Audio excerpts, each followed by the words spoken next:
You could talk to him about pretty much anything. You could talk to him about politics, of course. You could talk to him about music. You could talk to him about cricket. He was a great cricket fan, and so am I.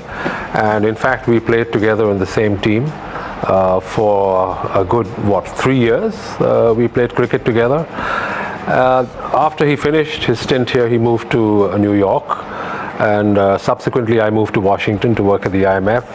We kept in touch loosely at the time, and then I came back to Singapore in 1993. Shashi continued in New York. He stood for election as the Secretary General. He almost made it, but didn't quite.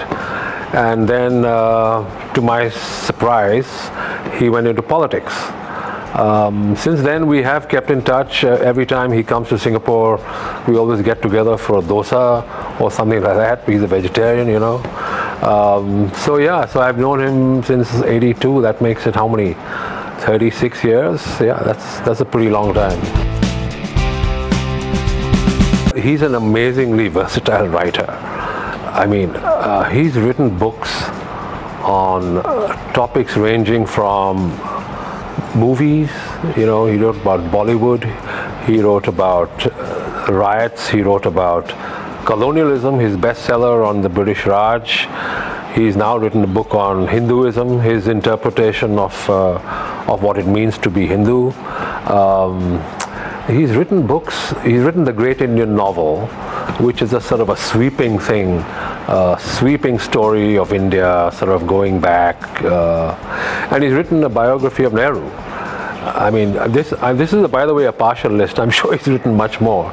And of course, his articles. He's done tons of articles on every subject under the sun. So what strikes me is his incredible versatility as a writer, and also how he makes time to write so much. It's not as if he's been idle, you know. He's had busy jobs all his career, with the United Nations, and then in politics, as a minister, as a member of parliament, and yet he somehow finds time to write book after book. I mean, I find that astonishing. I'd like to go a little more into his book on colonialism and the British Raj experience.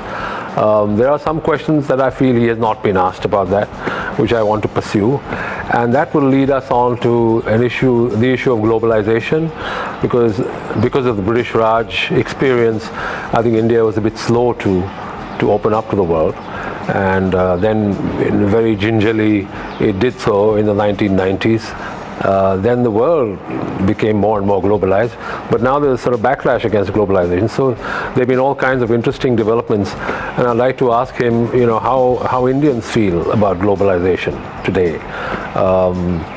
Obviously, there's a diversity of opinion, but it'd be interesting to hear his take on that. The other issue, of course, I'd like to ask him about is his latest book on what it means to be a Hindu to him, why he wrote it. How he defines the Hindu identity, how different it is from the BJP's definition of the Hindu identity. He's spoken a lot about this on television, but I'd like to engage him personally on these issues.